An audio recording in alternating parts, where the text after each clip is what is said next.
Hello friends, त्रियांकुश learning channel में स्वागत है आप सभी का। आज जो मैं टॉपिक लेकर आई वो है कि how to learn question and answer. बच्चों को हम किस तरह से क्वेश्चन आंसर याद करवा सकते हैं, कैसे हम बच्चों को क्वेश्चन आंसर लर्न करवा सकते हैं।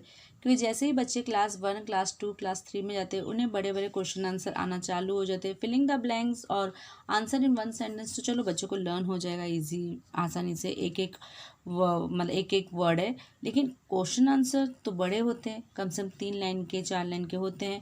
तो वो बच्चों को हम किस तरह से लर्न करवाएं। सबसे पहला पॉइंट हम बच्चों को किस तरह से लर्न करवाएंगे। सबसे पहला पॉइंट है कि बच्चों को टेक्स्ट बुक, पहले बच्चों को टेक्स्ट बुक से हमें समझाना पड़ेगा कि उस लेसन में क्या है, उस लेसन किस टॉपिक मतलब उस लेसन्स के अंदर किसके बारे में दिया हुआ है। अभी जैसे टेक्स्ट बुक में, जैसे इंग्लिश का अगर नोटबुक, इंग्लिश का अगर टेक्स्ट बुक देख लें तो इंग्लिश के टेक्स्ट बुक में जैसे दिया रहता है स्टोरी, किसी लायन एंड द माउस, तो वो एक स्टोरी दिया हुआ है। वो जैसे बच्चों को हम बता देते कि इस लेसन में स्टोरी ये है लायन के लिए, माउस के लिए, तो बच्चों को दिमाग में रख देते बच्चे कि अच्छा ये इसके लिए है। तो हमें फिर उसके बाद हम उनसे अगर कुछ भी क्वेश्चन पूछते तो बच्चे बता देते हैं कि मम्मी लायन ने क्यों माउस को खाने गया था, फिर माउस ने उसकी जान बचाई थी। इस तरह से बच्चे को पता चलता है। वैसे ही चाहे इंग्लिश में हो, चाहे ये ईवीएस में हो, ईवीएस में भी हो, चाहे इंग्लिश में हो, चाहे कोई भी सब्जेक्ट में हो, हिस्ट्री हो या साइंस हो, बच्चों को ये समझना ज़रूरी है कि उस टेक्स्ट बुक्स में किसके बारे में दिया हुआ है।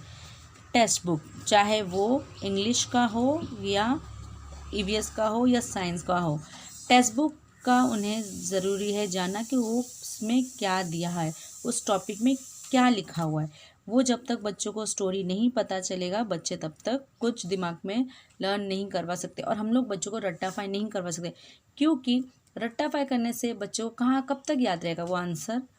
एक हफ्ता, उसके बाद बच्चों को कुछ आंसर याद ही नहीं रहेगा कि मम्मी पता नहीं इस आंसर में क्या था, मैंने क्या पढ़ा था। अगर उन्हें पता रहेगा कि टेक्स्ट बुक में ये स्टोरी था तो उन्हें पता रहेगा कि क्या है इस क्वेश्चन में और क्या इसका आंसर मैंने पढ़ा था। सेकंड चीज़, ये उनको पता चलेगा टेक्स्ट बुक ज़रूरी है जानना। सेकंड चीज़, बच्चों को उस टेक्स्ट बुक में से जो बड़े बड़े वर्ड्स हैं तो उसके स्पेलिंग देना, यानी डिक्टेशन वर्ड्स, उनको डिक्टेशन बना के देना घर पर।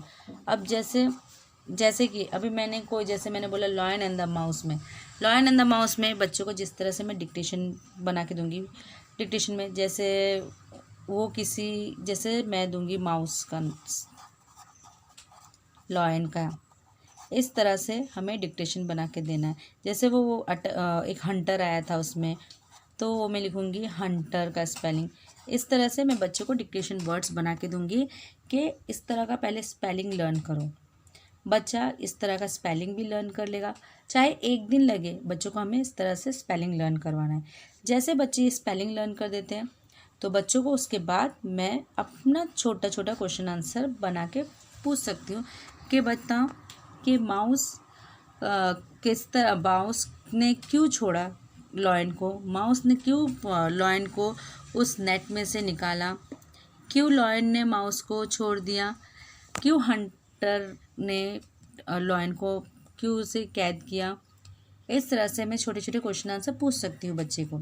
तो बच्चे को अगर लेसन मालूम रहेगा, उससे मैं जैसे स्टोरी समझाए तो बच्चा मुझे ईजीली मुझे समझा देगा कि मम्मी इसमें तो इसे, हाँ वो हिंदी में बता देगा तो कोई बात नहीं, हिंदी में ही बताने। तो जैसे ही हम बच्चों को फिर उसके बाद क्वेश्चन आंसर सिखाएंगे, आंसर द फॉलोइंग क्वेश्चन उन्हें देंगे, तो बच्चों को इतना तो पता रहेगा कि ये answer the following question means बहुत बड़े बड़े आंसर है।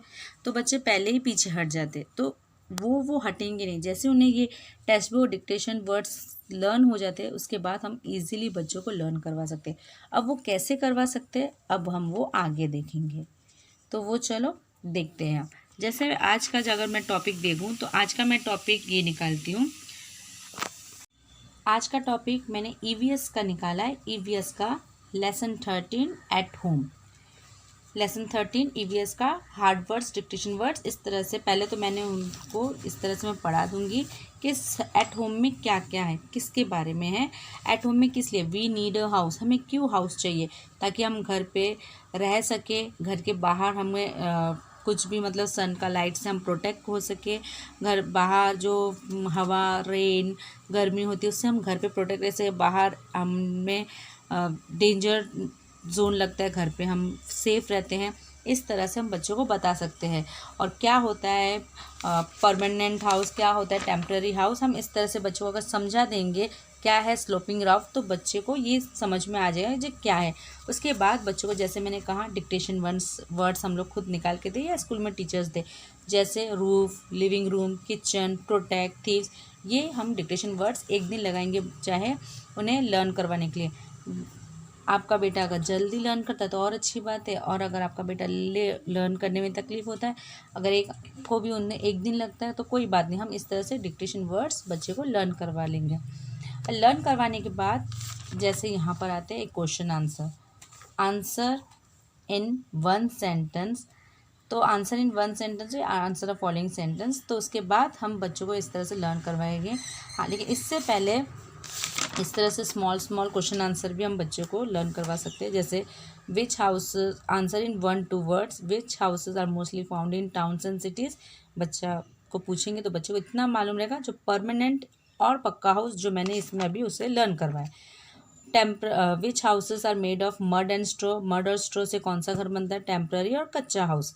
इस तरह से हम बच्चों को लर्न करवाएंगे। और इस तरह से ब्लैंक्स पूछेंगे, वी कीप अवर हाउस, हमें अपना हाउस कैसा रखना चाहिए, नीट एंड टाइडी। ठीक है, ये इस तरह का हम लोग को पहले उससे शॉर्ट आंसर लर्न करवाना पड़ेगा। फिर उसके बाद बिग आंसर में आते हैं हम लोग। बिग आंसर में जैसे कि यहाँ पर क्वेश्चन में दिया हुआ है why do we need a house. अब बच्चों को अगर हम बोले अरे ये आंसर इतना बड़ा है, यहाँ से यहाँ तक है, ये फर्स्ट क्लास का बुक है, मेरा बेटा फर्स्ट स्टैंडर्ड में था जब, अभी तो सेकंड में गया है, लॉकडाउन है, फर्स्ट स्टैंडर्ड में जब था तभी ये आंसर इतना बड़ा था। तो बच्चों को हम किस तरह से लर्न करवाएंगे, ये ऐसा आंसर बड़े कि बच्चे देखकर ही डर जाएंगे कि अरे बाप रे इतना बड़ा आंसर मम्मी मैं तो लर्न नहीं करूँगा। तो हम बच्चों को किस तरह से लर्न करवाएंगे, पहले तो हम बच्चों को बोलेंगे इसका मतलब क्या है क्वेश्चन का, why do we need a house, इसका मतलब है हमें क्यों घर की ज़रूरत है। वाई मीन्स क्यों, हमें घर की क्यों ज़रूरत है, क्यों हमें ज़रूरत है घर की। अब हमें क्यों ज़रूरत है, अगर हम बच्चे से डायरेक्ट पूछें कि आप अपने इमेजिनेशन से मुझे बताओ हमें घर की क्यों ज़रूरत है, तो बच्चे उसमें अपना इमेजिनेशन से बताएंगे, जो हमें क्यों क्यों घर चाहिए वो बताएंगे अपने इमेजिनेशन से। उसके बाद हम उससे बोलेंगे हाँ आपका ये पॉइंट जैसे है वैसे ही यहाँ पर भी है। अब उस पॉइंट को हम इंग्लिश में पढ़ेंगे, तो हम बच्चों को किस तरह से ये पॉइंट्स लर्न करवाएंगे, हम बच्चों को ऐसे लर्न करवाएंगे। क्या लिखा हुआ है फर्स्ट पॉइंट में, we need a house to live in it. पहले तो क्वेश्चन से देखते हैं, वी नीड अ हाउस, ये सेम है क्वेश्चन में, वी नीड अ हाउस, इसका मतलब ये तो सेम है, ये तो लर्न नहीं करना है। इसके बाद क्या है, हमें कहाँ रहते हैं हम, हमें क्यों घर की ज़रूरत है, क्योंकि रहने के लिए, रहने को क्या बोलते हैं, टू लिव इन इट। ये हो गया इस पॉइंट में हमारा पहला पॉइंट, आपको लर्न करना है। टू लिव इन इट मतलब हमें रहना है, जैसे हम बोलते हैं हम कहाँ रहते हैं, I live in Delhi, I live in Mumbai, वैसे ही हमें घर क्यों ज़रूरत है, टू लिव, रहने के लिए, टू लिव इन इट। ये हो गया इसमें first point, to live in it. अब ये बच्चे ने लर्न कर लिया। उसके बाद हम बच्चों को बोलेंगे सेकंड पॉइंट में आते हैं, हमें क्या मिलता है घर पे रहने से, प्रोटेक्ट मिलता है, हमें प्रोटेक्ट मिलता है। प्रोटेक्ट मीन्स हमें सेफ़ रहते हैं हम घर के अंदर। किस चीज़ का प्रोटेक्ट मिलता है, अब हम बच्चों को बोलेंगे, पहले तो ये पढ़ लेते, इट प्रोटेक्ट, ये हो गया हमारा फर्स्ट पॉइंट। प्रोटेक्ट किससे मिलता है, हमें प्रोटेक्ट मिलता है, प्रोटेक्ट अस तक। अभी हम पढ़ते हैं किससे प्रोटेक्ट मिलता है, फ्रॉम मतलब किससे, फ्रॉम कोल्ड ठंडी से, हीट गर्मी से, विंड हवा से, और रेन से। फ्रॉम ये first point, from cold second point, heat wind and rain third point. इस तरह से हम बच्चों को पढ़ाएंगे तो बच्चे इजीली लर्न कर सकेंगे।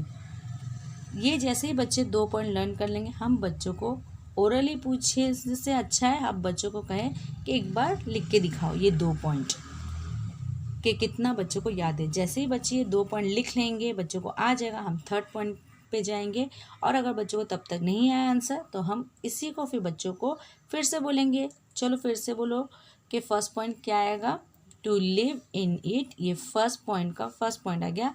और ये सेकेंड पॉइंट का इट प्रोटेक्ट अस, हमें घर से क्या प्रोटेक्ट मिलता है, हम किससे बच सकते हैं, हम बचते हैं बाहर की ठंडी ठंडी हवा, गर्मी से, हवा से, बारिश से। अगर बाहर रहेंगे तो हम गीले हो जाएंगे। फिर हम बच्चों को एग्जाम्पल देकर भी समझा सकते हैं। थर्ड पॉइंट बच्चों को हम बोलेंगे इट ऑल्सो है keeps away thieves and dangerous animal, ये हमें किससे बचाता है, हमें चोरों से और ख़तरनाक जानवरों से बचाता है। घर पे हम रहेंगे तो हम उनसे दूर रहेंगे, हम उसके सामने नहीं जाएंगे। तो इट ऑल्सो मतलब भी, कीप्स अवे, अवे मतलब दूर रहेंगे उनसे, किससे, थीव्स यानी चोर। सॉरी यहाँ पर फर्स्ट पॉइंट, ये सेकंड सॉरी यहाँ पर it also first point, keeps away second point, thieves third point, dangerous animal fourth point. इस तरह से हम लर्न करवा सकते। It also keeps away thieves and dangerous animal out. इस तरह से हम बच्चों को लर्न करवाएंगे बड़े बड़े आंसर, तो बच्चों को लर्न हो जाएंगे। अब सेकेंड वाला देख लेते हैं। Why do houses in the hills having sloping roofs, क्यों हाउसेस के जो रूफ रहते हैं इस तरह से रहते हैं, स्लोप हुआ, क्यों वो हिल्स हमारे जो छत पर रहते हैं, जो लोग नीचे वाले घर में रहते हैं, जो फ्लैट में नहीं रहते, क्यों उनके फ्लैट के ऊपर भी जो रूफ रहते हैं वो भी थोड़ा बैंड जैसे रहते हैं, तो वो क्यों रहते हैं। तो हम बच्चों को यहाँ पर आंसर पढ़ा सकते हैं। हाउसेस इन द हिल्स, पहले तो ये क्वेश्चन से देखकर हो गया, हाउसेस इन द हिल्स। उसके बाद क्या पढ़ेंगे, हैव अ स्लोपिंग रूफ, ये सेम पूरा क्वेश्चन से देखकर आंसर में हम बच्चों को पढ़ाएंगे बिकॉज इट लेट्स, क्यों हम लोग को ज़रूरत पड़ता है, ताकि रेन वाटर और स्नो स्लाइड ऑफ नीचे गिर जाए easily. First point, second point, third point, fourth point. हमें बच्चों को इस तरह से आंसर पढ़ाएंगे तो बच्चे इजीली लर्न कर पाएंगे और बच्चों को डिफ़िकल्ट नहीं होगा। और हमें जितना हो सके बच्चों को ये लिखाना ज़रूरी है। बच्चों को हम जितना लिखाएंगे, लिखने का प्रैक्टिस देंगे, चाहे आप 5 टाइम्स लिख के दिखाओ आंसर लर्न होने के बाद, तो बच्चों को वो अच्छे से लर्न रहेगा। इस तरह से हमें बच्चों को लर्न करवाना चाहिए। उम्मीद है कि आपको ये वीडियो पसंद आया, और अगर हेल्पफुल लगा हो, पसंद आया तो लाइक शेयर सब्सक्राइब ज़रूर कीजिएगा। Thanks for watching, happy learning.